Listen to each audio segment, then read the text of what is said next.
Saudara, pada akhir Juni lalu, Presiden Prabowo Subianto sempat menyampaikan akan menata badan usaha milik negara atau BUMN dengan memangkas lebih dari 750 BUMN hingga akhir 2025.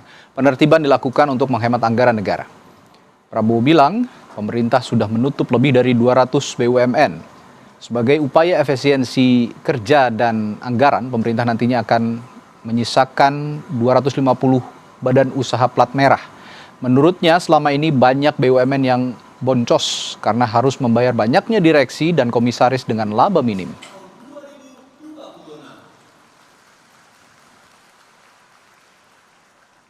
Lebih dari 750 kita tutup. 750 dirut, 750 direksi, kali 4 atau kali 5. 750 komisaris kali 10.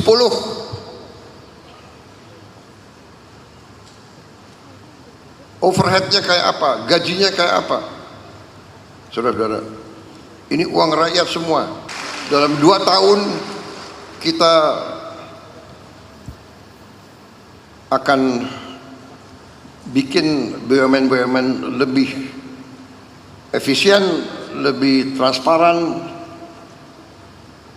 lebih bekerja untuk rakyat. Sementara itu, Ketua DPR RI Puan Maharani mengingatkan agar sosok yang ditempatkan sebagai komisaris harus profesional dan kompeten di bidangnya. Sebelumnya, ramai sorotan publik terhadap penetapan sejumlah komisaris di BUMN, diantaranya asisten Raffi Ahmad, Mufli Budi Ananda, dan ex-tim kampanye Prabowo Gibran, Ginka Febrianti. Penetapan komisaris, tentu saja kami DPR mendorong untuk bisa nantinya ditetapkan orang-orang yang profesional dan kompeten ke depannya.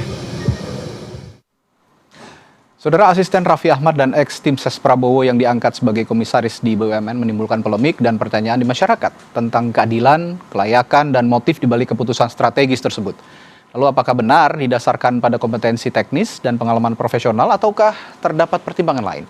Kita akan membahasnya bersama Fad Pahdepi, Deputi 1 Badan Komunikasi Republik Indonesia yang hadir di studio. Selamat malam, Mas Fad. Selamat malam, Mas Radi. Dan juga dalam sambungan virtual ada peneliti Posdem Universitas Andalas, Ferry Amsari. Selamat malam, Bang Ferry. Malam semua. Baik, saya ke Mas Fad dulu. Mas Fad, dari Bakom sendiri sebagai representasi pemerintah, gimana kira-kira memetakan polemik ini? Dan apa sebenarnya pertimbangan pemerintah mengangkat Mufli Budi Ananda sebagai komisaris PT Krakatau Posko? Apa pesan yang ingin disampaikan pemerintah sebenarnya dalam penunjukan Mufli dalam kebijakan strategis ini?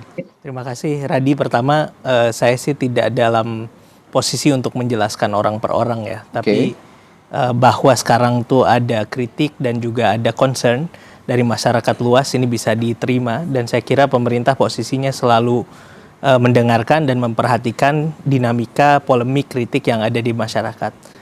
Tapi yang perlu dicatat di sini adalah memang BUMN ini memiliki karakter sendiri ya, berbeda dengan perusahaan pada umumnya. BUMN ini positioningnya setidaknya dia harus bisa bersikap sebagai strategik, punya posisi strategis untuk mengamankan bisnis atau mengamankan aktivitas usaha yang berhubungan dengan kebutuhan atau hajat hidup orang banyak sesuai dengan pasal 33 Undang-Undang Dasar 1945.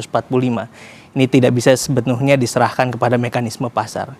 Yang kedua, kalau swasta murni itu kan logiknya itu pasar murni. Sementara BUMN ini juga berusaha memenuhi gap gitu yang tidak dimasuki oleh pasar murni seperti di daerah 3T dan lain sebagainya. Kemudian juga hal yang lain adalah mendukung program pemerintah dalam program-program pembangunan nasional. Nah, pemilik sahamnya itu adalah negara. Negara dalam hal ini dijalankan oleh pemerintahan yang dipilih secara sah melalui pemilu, dan memang pemerintah memiliki wewenang untuk bisa menunjuk perwakilannya di dalam BUMN. Mungkin kita sering mendengar istilah ada komisaris independen gitu ya, yang tidak punya kepentingan langsung terhadap bisnis proses yang terjadi di dalam BUMN itu sendiri. Jadi frameworknya itu, dan kemudian cara melihatnya seperti itu. Semua saya kira baik di Danantara maupun di BP BUMN dilakukan sesuai dengan prosedur yang berlaku.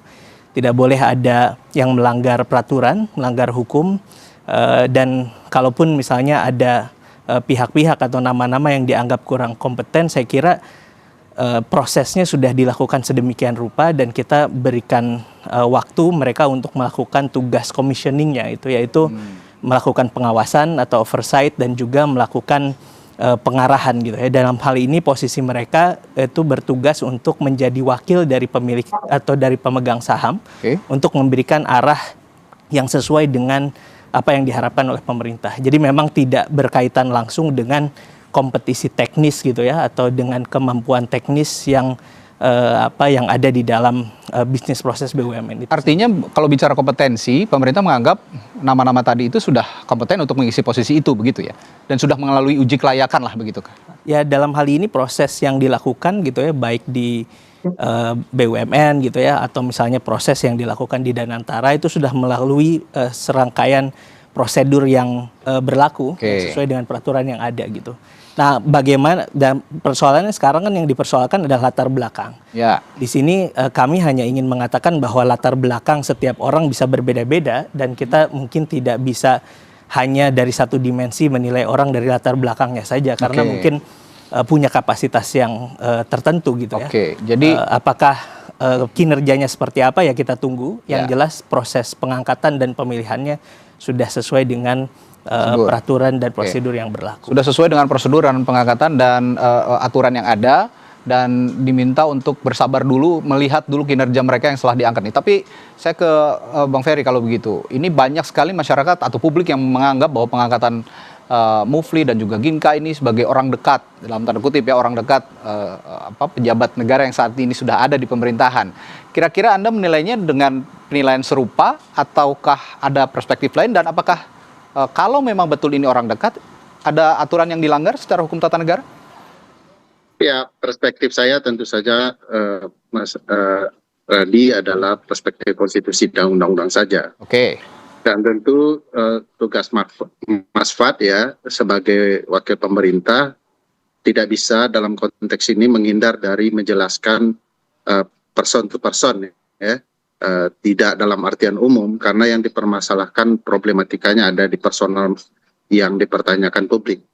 Kalau pakai ketentuan Undang-Undang BUMN ya, pasal 3AH ya, baik di Undang-Undang 16 maupun Undang-Undang 1 tentang BUMN, jelas disebutkan bahwa komisaris independen harus berasal dari sumber daya profesional. Apa maksud profesional? Tentu yang berkaitan dengan bidang yang diampu atau dikelola oleh badan usaha milik negara tersebut.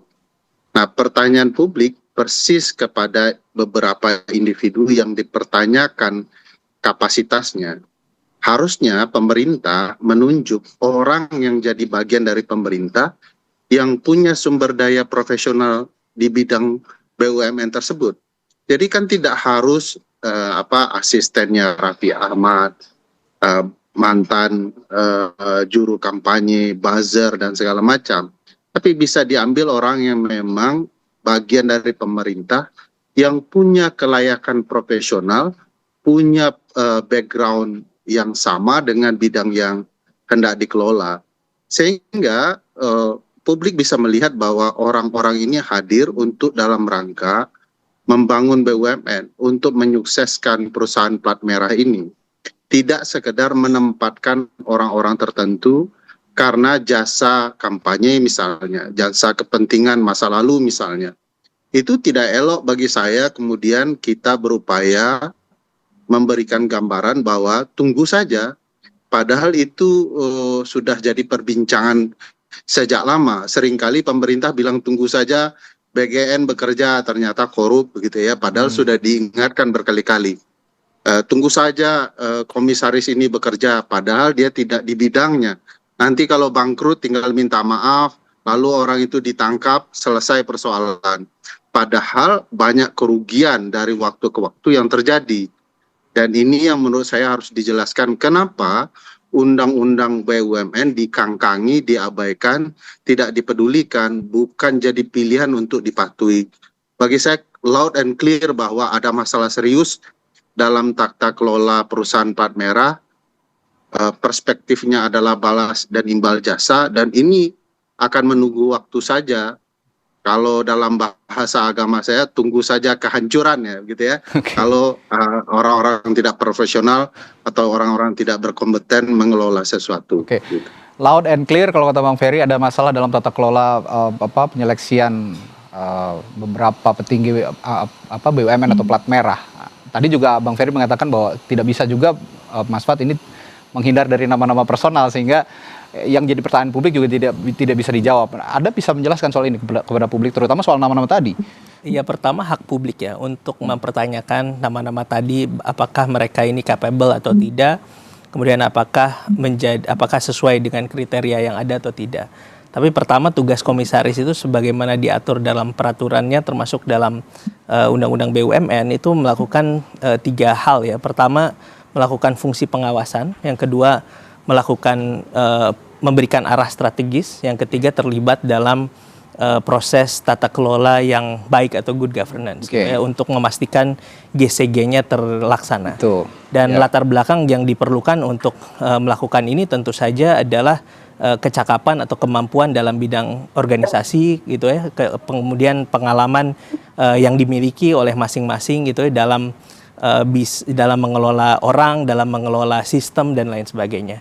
Nah, pertanyaan yang tadi disampaikan, apakah orang-orang tertentu tadi yang disebutkan ini capable atau tidak, saya kira ini sudah mengalami atau sudah melewati satu fase atau satu proses yang berlaku di BUMN sendiri, sehingga terjadi pengangkatan, ya itu menunjukkan bahwa ada pertimbangan tertentu yang membuat nama-nama ini duduk di posisi. Ya, Mas Fat, Anda tadi menyinggung soal good corporate governance ya, GCG. Artinya penunjukan Saudara Mufli Budi Ananda ini sudah sesuai dengan regulasi dan prinsip good corporate governance, dan dilihat dari pertimbangan latar belakang yang dimiliki ataupun background yang dimiliki oleh yang bersangkutan.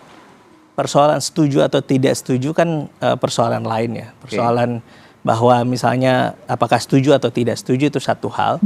Tapi kami yakin dalam hal ini BUMN, kemudian juga proses yang terjadi di dalamnya sudah dilakukan proses-proses yang cukup, gitu ya. Dan kemudian ada penilaian yang dilakukan oleh pemegang saham untuk menunjuk nama-nama tertentu menjadi komisaris independen di perusahaan BUMN yang sudah ditentukan. Bang Ferry, sebenarnya publik sendiri sekarang sudah cermat begitu ya, sudah cerdas untuk membedakan bagaimana pengangkatan yang sah secara hukum dengan praktik balas jasa politik seperti yang Anda singgung tadi. Tapi Anda bisa menjelaskan nggak di luar konteks pengangkatan yang sekarang, secara umum sebenarnya membedakan pengangkatan yang sah secara hukum dan praktik balas jasa politik itu seperti apa menurut tata negara? Iya, tentu dalam ruang tata negara yang masuk ke ruang sangat politis ya, itu sangat sumir ya. Sulit kita melihat apakah ini betul-betul kepentingan politik atau profesional. Tetapi begini, catatan sederhananya adalah setiap kekuasaan yang memenangkan pertarungan pemilu pasti punya imbal jasa yang harus dibalas. Jadi siapapun yang dilantik ya pasti punya ruang relasi politiknya. Tetapi ruang relasi politik itu hendak diprofesionalkan agar penyimpangannya tidak terlalu jauh. Yaitu dengan memastikan walaupun ini imbal jasa politik, tetapi orang yang dipilih untuk mengelola negara adalah orang profesional. Persis penjelasan seperti Mas Pak Levi sampaikan tadi, bahwa ada tugas pengawasan yang kemudian harus dijalankan demi tata kelola perusahaan yang baik atau GCG itu. Nah, bagi saya sederhana, bagaimana mungkin orang yang tidak punya pengalaman pada bidang bisnis perusahaan tertentu dilantik untuk mengawasi, ikut serta memberikan saran kebijakan dan lain-lain. Apa jadinya perusahaan itu? Jadi bagi saya, jangan tugas-tugas kera itu dikerjakan oleh IT. Nggak nyambung itu. Oleh karena itu harus ada profesionalitas, itu ketegasan di Undang-Undang BUMN. Kalau Mas Pat Levi ini disuruh bidang komunikasi, media, saya sepakat tuh, itu dia sudah menggeluti dalam berbagai pengalamannya. Tapi kalau kemudian dia disuruh mengerjakan robotik, itu bagi saya aneh betul tuh. Nah itu, kalau bicara soal meritokrasi, itulah yang dipermasalahkan publik sebenarnya. Nah, Mas Fuad, bicara implikasi sebenarnya, saya ingin bertanya. Jadi pada titik ini dalam ada proses serius dalam penunjukan ini, dan itu sulit dihindari, itu bicara soal kepentingan politik ansih. Nah, ansihnya ini yang kemudian dipertanyakan. Begitu. Baik, saya ke Mas Fuad lagi. Tadi saya menyinggung soal meritokrasi dan juga implikasi sebenarnya. Bagaimana menurut Anda penunjukan figur non-korporasi seperti ini bisa memperkuat narasi positif ke pemerintahan? Karena kan sekarang justru publik menjadi punya sentimen negatif terhadap pemerintahan dengan penunjukan seperti ini. Nah, kira-kira bagaimana penunjukan ini bisa memperkuat narasi positif pemerintahan, terutama di mata generasi muda dan kalangan profesional? Ya, pertama tadi concern yang disampaikan oleh Bang Ferry dan juga publik saya kira sah gitu ya, dan itu penting untuk kita terus-menerus memperbaiki apa yang menjadi tugas pemerintah gitu ya ke depan untuk menciptakan pemerintahan yang lebih baik dan tata kelola yang lebih baik. Nah, mengenai hal ini yang bisa kami sampaikan pertama adalah memang kalau kita lihat dalam prakteknya gitu ya, dalam praktek penyusunan Board of Commissioners gitu ya di perusahaan-perusahaan BUMN, ini biasanya merupakan kombinasi dari dua kelompok gitu ya.